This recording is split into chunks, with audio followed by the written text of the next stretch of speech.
Andy, you survived watching Night of Champions the whole way through, and you were rewarded at the end. What a wild show it was. Welcome to our instant reaction Squared Circle Radio here on YouTube. The Young Buck Andy York, of course, is with me. My name is Chris Belcher. And Andy, words that I honestly never thought would come out of my mouth ever. Sami Zayn is the WWE champion. Yeah, I mean, listen, we've talked before on this podcast several times of the list of guys who were never WWE champion that should have been WWE champion. Yep. You know, guys like Razor Ramon never winning a world title is shocking to me. You know, even modern guys like LA Knight have never winning a world title is shocking to a lot of people. I think at the top of the list of the most deserving yet never to win one was Sami Zayn. And now 10 years later, it took 10 years and 10 attempts to do it. He finally won the WWE Championship in a moment that honestly, like, we don't get a lot of shocking moments, Right. Shocking finishes that go over well. Like, we get some shocking stuff, but it's normally shocking because it's not good. This is one of the first ones in a long, long time that I literally shot out of my chair, like almost spit the drink out I had in my mouth in that moment, and was elated and excited because I never thought I would see Sami Zayn as the WWE Undisputed Champion. So congratulations to Sami. I mean, more than deserved. I think nobody else deserves this more than Sami Zayn. So I could not be prouder for him or happier for him. It was an all-time moment. It was a wild time for sure. We're going to break it down, what it means right now, what it means for SummerSlam. If you're with us in the chat, be sure that you drop your reactions, drop your comments, because we want to hear from you. The show is for the fans, by the fans. We want to talk about what you want to hear about. And I think right now you want to hear about Sami Zayn winning the WWE Championship. If you haven't subscribed to the podcast, make sure you do it wherever you're listening, or of course on the YouTube channel. We would appreciate that so much. Andy, you said it. Probably nobody on the current roster deserves to be WWE champion more than Sami Zayn. He gets the pinfall victory over Cody Rhodes, which I was very shocked by. But once my emotions sort of subsided, I'm glad that Gunther didn't eat the pin, because Cody can eat it and he can be fine. But we talked at length last week on the podcast about how poorly Gunther has been booked. And it's good to see them protect him a little bit in that way, because it'll be interesting to see what happens moving forward for all three guys. Yeah, I completely agree. I mean, I said it on the show on the preview show, that Sami Zayn is in this match to be the one to eat the pin. Like, I think that, and I think that was the consensus going in for a lot of people, is Sami's going to be in this. He's probably going to have some moments where, like, oh, he might win it, but it's always the same formula with Sami Zayn in a WWE Championship match. I completely agree that Cody eating the pin, especially the way that it happened, I think it also protects Cody in a lot of ways. It was a quick, out of nowhere, a move that he has hit thousands of times that nobody has really countered like that. Yep. I mean, I think the way that they handled it was perfect. I think the way that they handled it was great. Nobody comes out of this match looking bad. Everybody comes out of this match either looking the same or building up even more. And I think Sami is right at the top of that list. So I think Cody eating the pin was probably the best thing for that outcome if we were going to have Sami go on and win it. And yeah, it protects Gunther even more, which is should be a high priority for the company right now. Yeah, you would think so, especially going into a big show like SummerSlam. If we're looking ahead already, I don't know what happens with Sami Zayn. I don't know if it's Cody Sami straight up for the championship, and then Cody just turns around and wins it back. I don't know if it's Cody Gunther in a singles match and Sami branches off into something else. I really don't know. I just don't feel like, especially the way this story has been going on and the way that tonight ended, or today ended rather, I just don't think they're done. I think we get some sort of continuation of this at SummerSlam, Andy. I just don't know exactly what it looks like. Yeah, if I had to guess, it's probably going to be Sammy Cody running it back at SummerSlam. Do we have a Saturday night's main event between now and We do. then? Yep. So I could see Cody Gunther at Saturday night's main event with the winner facing Sami Zayn at SummerSlam. Like I could see that being part of the stipulation added to that. So you can have Sammy Cody run it back at SummerSlam. Again, I don't know what in that situation you do with Gunther. I mean, do we still? It's jumping ahead a little bit. Do we still get Oba Brock? Is that a conversation that we're going to have? If not, then do you pivot to do Gunther Brock at that point? Yep. So there's a lot of things up in the air, but I'll say this: WWE needed a fresh coat of paint. Like they needed something that felt fresh. They needed something that felt, shocking going into SummerSlam, because it's felt like the status quo in a lot of ways. Not always a bad thing. Like we talk about all the time, just because it's predictable doesn't mean that it's a bad thing. Right. But this is an example of the unpredictability of booking that can give you fresh life in a lot of ways. Yep. And so I think if you're trying to freshen it up as much as possible, like have this thing go on, have Cody, Sammy at SummerSlam, have them go at it. You can find something for Gunther to do in the meantime, because let's say it's Sammy Cody at SummerSlam. Let's say Sammy retains. He has another challenger right away in Gunther that you can run this thing back, for the next couple months after that. So there's a lot of life and story we can still get out of this just between these three guys, where it's still, at least for the WWE Championship, still feels fresh and it feels new. You talked about the shot in the arm. We got that with Drew McIntyre back in January before the Royal Rumble when he defeated Cody Rhodes, won the championship. Of course, Cody won it back before WrestleMania, but this feels very much like that. Like this feels very different. I don't know if it will be as good of a shot in the arm because of the way Sami Zayn has been portrayed recently and how much he has, in Cody Rhodes' words, whined about not getting a championship match or not being champion or whatever.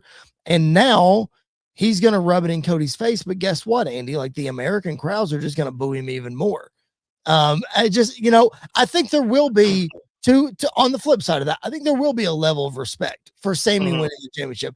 You'll probably get a "you deserve it" chant. Like you'll probably get that. And that's very valid. That is, 100% should happen. But I think they have to flip this on its head. And I'm going to circle back to a question or something that you alluded to when we talked about Jey Uso potentially winning the King of the Ring. You talked about Jey Uso and Cody Rhodes did not feel like a SummerSlam match. I don't feel like Cody Rhodes, Sami Zayn is a SummerSlam match, because in my head, I'm sitting here thinking, okay, that's likely where we're going to go, is Cody, Sammy at SummerSlam for the championship. Is that even good enough to main event one night? And I would say no. So if that's the case, then you have to pivot to either Gunther Brock is a main event or Oba Brock is a main event. Oba doesn't get a championship match at SummerSlam and Roman main events the other night. So that's where my head is going. Do you really see this as a viable SummerSlam, let's call it night one, main event? So I'm a little biased because I am a Sammy guy. Like I've always been, a big Sammy guy, and I'm a big Cody guy. So to me, if you throw Sammy Cody on any card, I feel like it has the potential to main event any card anywhere. So I don't know if it's – I don't know. I don't think it's not necessarily a main event caliber. I don't think it should be the last match of the night. Like I don't think it's – or not the last match of the night. I don't think it should be the last match of the entire weekend. Like it should not main event night two. But it could potentially main event night one if they tell a compelling story going into it. Like I think if we can tell a different story – because I completely agree with you. Like I said it on the show last week that I don't feel like Sammy's going to win the title because this version of Sammy hasn't really lived up to the hype that a lot of people have wanted him to, or he hasn't been the Sami Zayn that the crowds fell in love with in a lot of ways. Mm-hmm. But I feel like him winning the title is an automatic reset of that character. And, Friday night, or I guess technically Monday, when they do the double booking or the double taping, Yep. He can walk out in front of that crowd as a brand new person, and I don't think people are going to really care about what has happened up to that point. Like, I think this moment is one of those moments that like is could be a complete hard reset for Sami. So I could see them building that up. I do think if we're not getting Oba Roman at SummerSlam, whoever Roman is facing at SummerSlam, that's a main event, and whoever Oba is facing at SummerSlam, that's a main event. Yep. Because there is a possibility that we could get Oba Sami for the title. Like, that's a very small chance. But if I'm Oba Femi and I just won, who who do I like the chances against more in a lot of ways if we're looking at it that way? Yep. So I think it could get to a main event level. Because if I look at the rest of the card, like if I look at the other possibilities, let's just say we get Oba and we get Roman, I don't feel like Brock Gunther is a main event. Like, I think it could be, but it's not been built like it should have been over the last couple of months. So I don't know who else could really fit that role other than Sami and Cody. I think if you go ahead and bill it as Brock's retirement match, if you go ahead and bill it as this is it, win or lose, this is it, I'm done after this, then it could be a main event match. Yeah. Because let's be honest, at this point, from Royal Rumble to WrestleMania, we only had one match prior to Elimination Chamber, and that was Roman CM Punk. That was the only match we knew. So right now we are approximately 5 weeks from SummerSlam, something like that, give or take 4.5. And we know that Liv Morgan's going to face Io Sky. We're going to talk about that in just a minute. That's the only match we know. So I think, but based on what you said about being built, it has to be Oba Brock in some way, because there's no reason that Oba, we'll transition this conversation to Oba. There's no reason that he would cut these promos every single week and mention Brock Lesnar every single week if they weren't going to follow that up. There would be no reason. Yeah. So I still think that happens.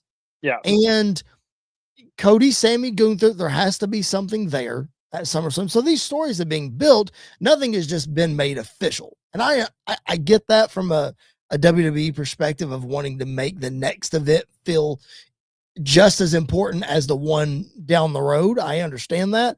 But at the same time, it keeps things a little cloudy and a little muddy as far as trying to figure out what the best solution is. Yeah, and I completely agree. I think it's, it could be one of those that because of the injury to Rhea and because of the injury to a couple other people that they have had to,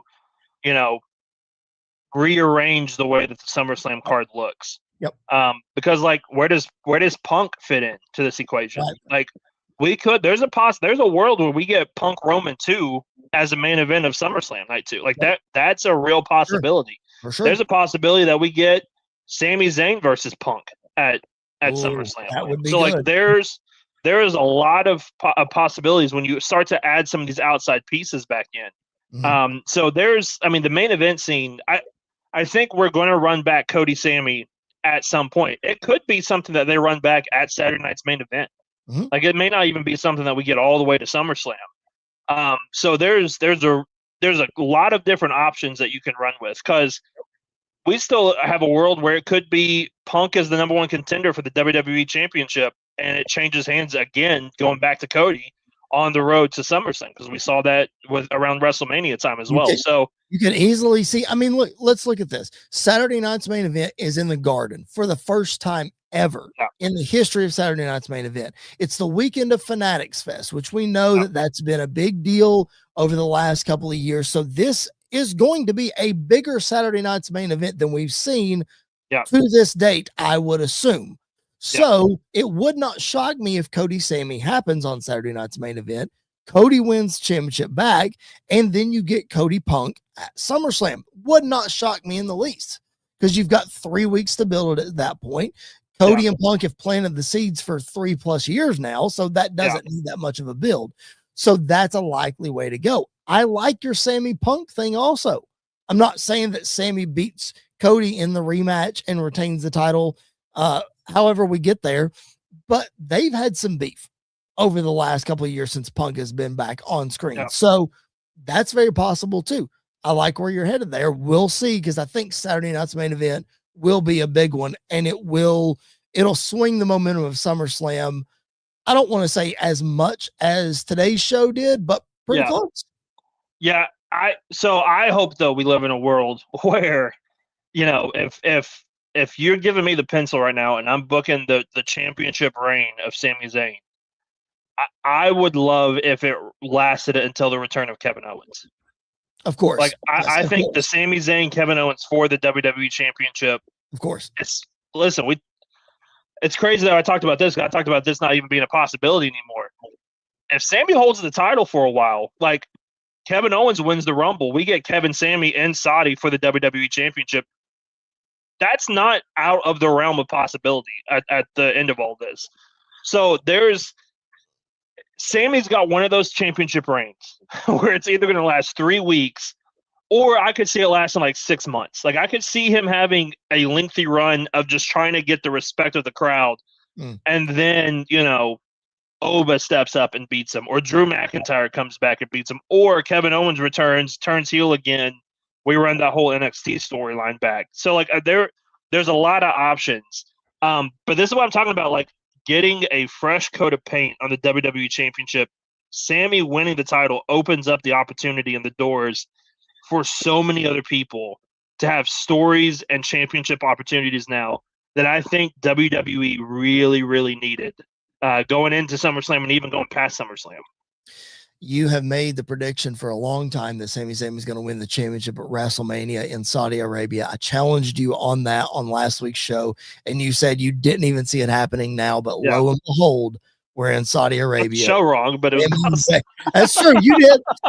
Sami Zayn wins the WWE Championship, pinning Cody Rhodes today at Night of Champions in Saudi Arabia. Congratulations to Sami Zayn. We will see if we're closer to return of Kevin Owens than we thought. We'll have to see how Saturday night's main event plays out as we're on the road to SummerSlam and beyond. Appreciate you guys being with us live here on the YouTube channel. Drop those comments and questions in the chat. We would love to interact with you. That also helps the algorithm of the show, so we would appreciate that so very much. Like the video, that helps the algorithm too. Subscribe to the channel if you haven't already. Several new subscribers this week. We appreciate you guys hopping on board, especially if you're joining us live on the show. Thank you for doing that. Andy, lots of viewership on our short video clip that we clipped from the last episode surrounding Jey Uso and Obafemi. Lots of people interested in that match. In fact, that video had the most viewership on a short form video that we have had since Survivor Series season. So thank you all so much for that. So lots of people interested in that. Let's talk about it, Andy. I know that it was just like Cody, Sami, and Gunther. The possibilities were wide open of Jey Uso and Obafemi in the King of the Ring final. And I actually got a text from a friend of the show, Jason Bakowitz, after that match. And he said, did people really think Jey Uso was going to beat Obafemi? And I said, yes, they did. I was one of them, because you find a way to book it and you can make it happen. Andy, in the end, Jey Uso put up a good fight. He really did. But Obafemi rightfully wins the King of the Ring. And guess what? The conundrum that we were in before has not changed. We are still in said conundrum. Yeah, we are, but it's worth it if Oba is King of the Ring. Like, just the closing shot of him doing his pose, holding the crown in his hand, like, that's what I think of when I think of the King of the Ring, is whoever is the next up and coming star becoming King of the Ring and using that to propel their career forward. So I think to that point, list off the King of the Ring winners over the years. You had Bret Hart winning the first one in 93. You had Stone Cold Steve Austin win it in 96. Triple H won it in 97. Brock Lesnar won it in 2002. I mean, that's 4 big names right there. That win propelled their career to championship status. Yeah, and like even someone like Booker T, who never hit the heights in WWE that he was in WCW, but that King Booker character took him to another level more than anything else in his career. So I It's just what you do with it. Now, I think you can make the argument that since it returned, it's not been as prominent as it had been, in the Attitude Era and, in previous years. But when it's used for moments like this to elevate the next big star in the company, then I'm all for it. Like, I think the whole purpose of this tournament, I think, was to get Oba over, even more so. Like, you want to put fuel on that fire. Sometimes when you catch lightning in a bottle, you just have to do whatever it says, and you just have to run it out until it runs out, and then you can pivot from there. I think that's where we're at with Oba. Like, I was nervous going into this show how the crowd was going to react to him in Saudi Arabia, because you have Jey Uso, you have all this other stuff. Like, they love Jey. The pop that Jey got when he came out, I was like, they're going to be more pro Jey than they are Oba, whatever. And then Jey just stood there, and the Oba chant started. I'm like, oh no, Oba's over. Like, Oba is incredibly over with the entire world of professional wrestling right now. So I think it's absolutely the right call. They did a good job of making it, there were a couple moments where I thought Jey was going to pull it out. Yes. I kept waiting for the needle to drop of Brock Lesnar's music to hit. Yes. Like, when the match started, I was standing because I was just waiting, and I was waiting. And then it started wrestling. I'm like, okay, I don't think we're getting it right now. Like, we're going to get it at some point. Never got it, thankfully. Just the way that this tournament laid out for Oba, I think, was done really well to build up his character even more. And because, going back to what we talked about before, like, Oba not being in the tournament, what do you do with him? Like, if you don't do anything post WrestleMania, post, him losing to Brock, then I don't really think. Look what Gunther. Like, Gunther beat AJ Styles, that retired him, was off TV for several weeks, and is not the same person since then. So, like, capturing that momentum of Oba was so important, I think. Sure. I think we're gonna get a lot of fallout coming up on Raw this Monday, because we talked about the possibility in this match, not just of Brock, but of Jacob Fatu, of Roman Reigns, of Jimmy Uso, whatever could happen, and nothing happened in this match. So, Andy, Roman Reigns is going to be on Monday Night Raw this week, so I think there's going to be some fallout with this, depending on if Oba chooses Roman on Monday or if Roman confronts Jey. No matter what it is, there's going to be some fallout here. But, Andy, I have to direct our attention to a conversation that we just had and a possibility that we did not bring up.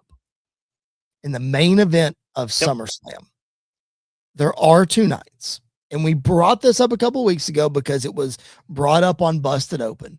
We kind of laughed it off, but we also said, let's table it to see what happens.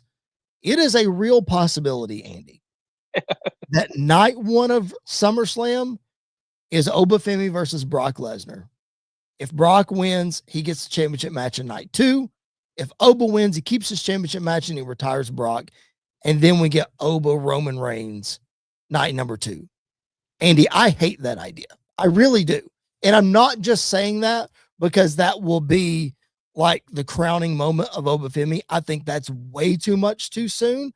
And I'm not just saying that because I don't want Roman to lose the title, because I don't. I just don't like that idea. Now that it's a possibility, how does it sit with you? I don't hate it as much as I did, just because I think they try to give every new guy coming up that one thing that nobody else has.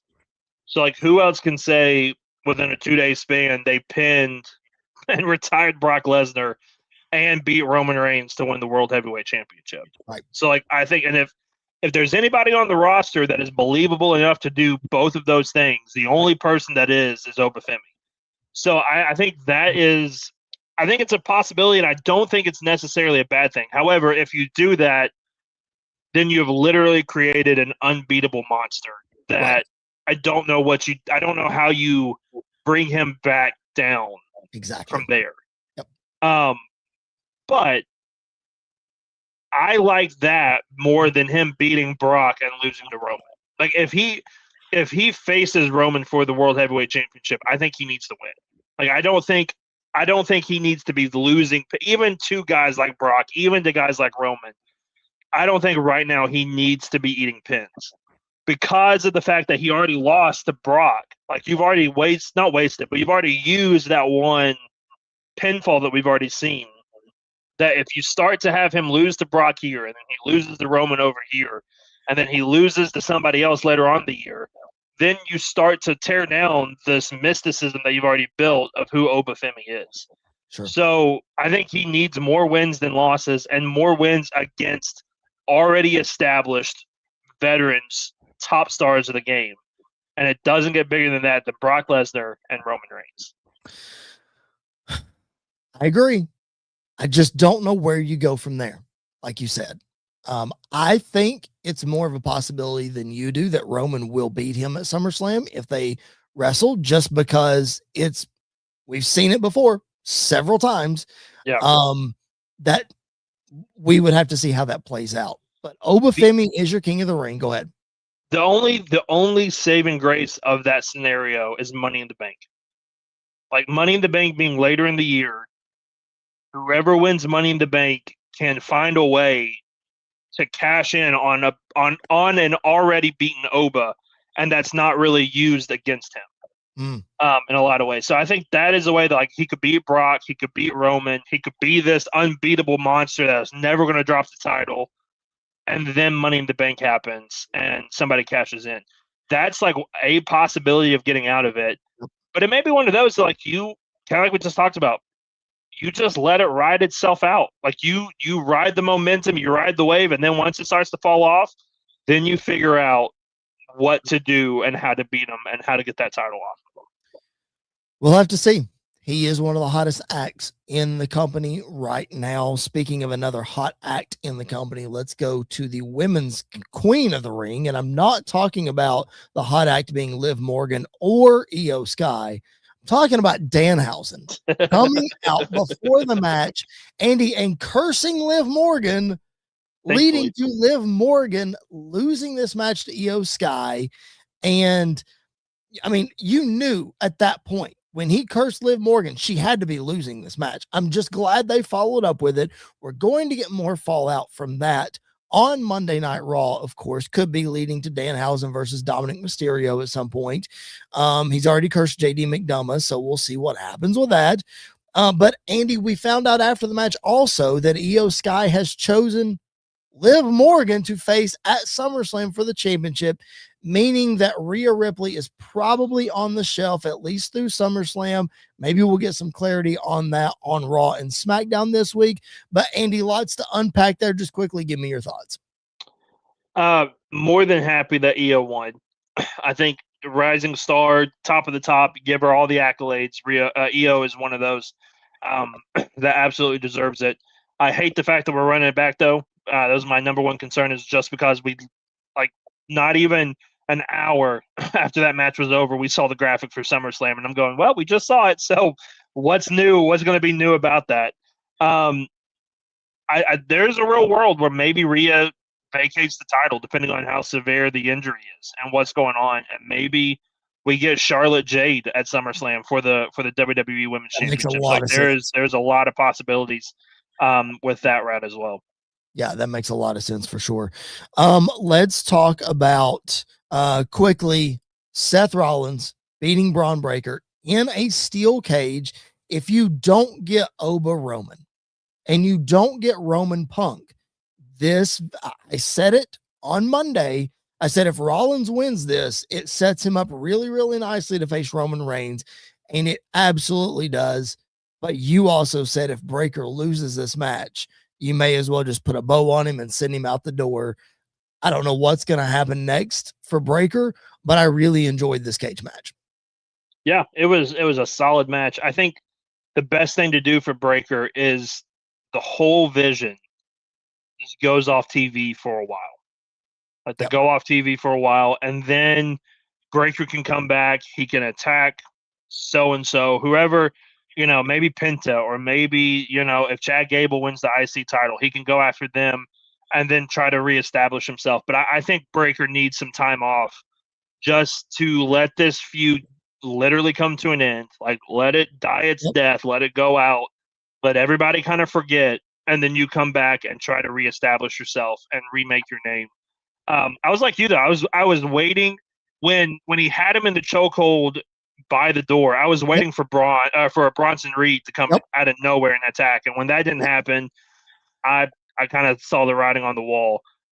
So I hate it for Braun. I'm glad Seth got a big win. If we don't get Roman over, we don't get Roman Punk, it has to be Roman Seth, either at SummerSlam this year or please finally just make it the main event of WrestleMania next in Saudi Arabia, something like that, because that match should have already happened in a big time spot and have a decisive finish and not some stupid finish like we did at the Rumble a couple years ago.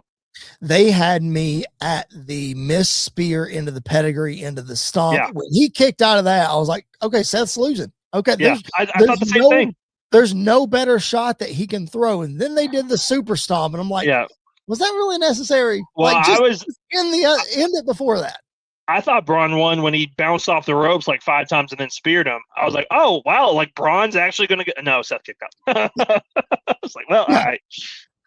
Really good match, really back and forth match. The 2 United States Championship matches, the women's and men's, saw both champions retaining, Trick Williams and Ricky Saints in a really nice match. And Jade Cargill and Tiffany Stratton in also a very nice match with Charlotte Flair and Chelsea Green giving the assist to Tiffany Stratton there at the end. Definitely seems like Charlotte Jade building to SummerSlam. I don't really know what Trick Williams is. Carmelo, just run it with Carmelo, please. I know. Please, it's so easy. Just run it with Carmelo. I thought these were 2 really good matches, though. Really entertaining. I mean, like, we didn't see any title switch, but I thought they was really entertaining. Yeah, it did. The men's did its job of showing who Ricky Saints is and like getting that character over even more. Agreed. And then allowing Trick to still win and keep carrying that momentum without damaging Ricky in any way.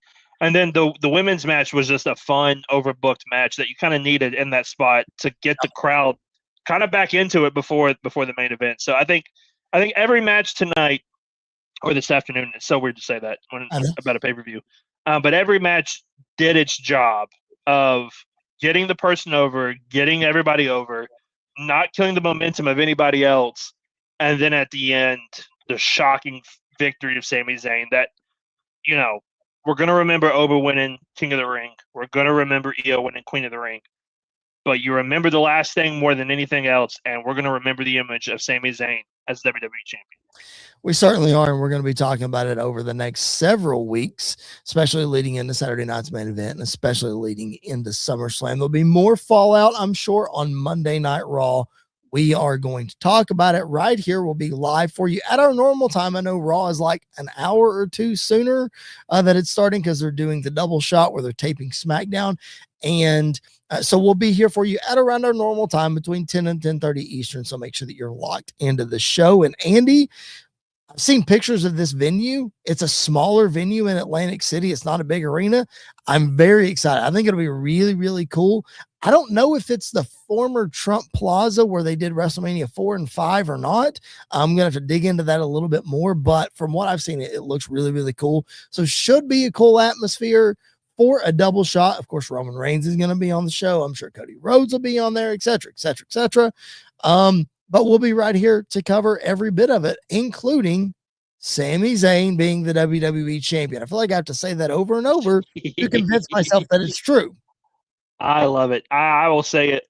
I will be saying it the whole weekend, celebrating it. I'm so happy. I'm proud of him, and I'm glad that we got to see this opportunity in this moment. I also love that we're getting a smaller venue because I feel like sometimes you get too big and the crowd's not the same. Like, they may be loud, but it's not the same coming across TV.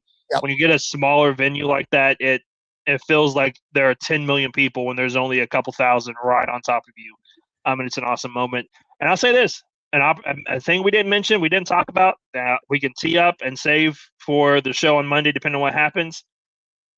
There's a world where we get Sami Zayn versus Jey Uso for the WWE Championship at SummerSlam. Yep. 100% there is. And that story coming full circle. Yep. Could be a big moment.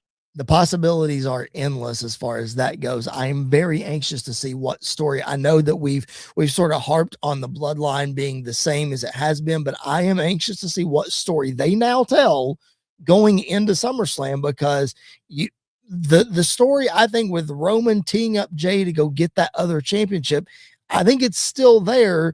And what better way to do it than to go challenge Sami Zayn? And that'll make it. I don't think it'll be a main event match. I don't think it'll be a headlining match, but that will be a match that deserves a lot of attention between Jey Uso and Sami Zayn if that happens. And that's an instant way. I know the bloodline is sort of baby faces, but that's an instant way to get sympathy on Sami Zayn, to remind them what happened, and et cetera, et cetera, et cetera. So we talked about this show, Andy, being this Night of Champions show being unpredictable and being a very big hinge point for the summer. Andy, I like the landscape that we're in overall in WWE. I mentioned the waters being a little muddy and the clouds being, above where we can't really see what's going on. That's not necessarily a bad thing. That's a good thing. That means there's lots of possibilities out there. You mentioned Punk, and there's always Drew that is lurking. We never know when Kevin Owens is coming back. Now feels like a more perfect time than ever. You don't know exactly what's going to happen with Roman Reigns. When's Jacob Fatu's switch going to flip? Cody Rhodes without a championship. What does that look like? Man, as we lead into the summer and the fall, lots of possibilities we could go here. I mean, and there's still a Randy Orton out there. Like there's still a story with Randy and Cody that you can always pick back up. So there's a lot of possibilities. Where we could have been following the show and where we are, I feel a lot more confident heading into the summer about what SummerSlam can look like. I am more excited for SummerSlam following Night of Champions than I was before the show started. Which is saying a lot, because a lot of the times before these, like when there's a show before the big show, it gets swept under the rug. Nothing really big happens. Can't say that about this one. It really did its job of getting everything thrown off going into SummerSlam and getting people's expectations all over the place, which is a great thing. Again, live right here on the Squared Circle YouTube channel between 10 and 10:30 Eastern on Monday night to break everything down from Raw. Make sure you are locked in. Subscribe to the channel if you haven't already. If you're watching the replay, that's okay. You can drop those comments, questions. We'll go back and get to each and every one of those. Had several comments on a couple of videos this past week. Again, we responded to all of those. Thank you guys for doing that. If you're new to the channel, we appreciate you so much for being here. If you're like City Kitty and our regular viewers, we appreciate you just as much. Thank you all so much for being with us on this special Saturday in the middle of the day Night of Champions reaction show. Sami Zayn is your WWE champion. That's the Young Buck Andy York. My name is Chris Belcher, and this has been another edition of Squared Circle Radio Live. We will catch you guys down the road.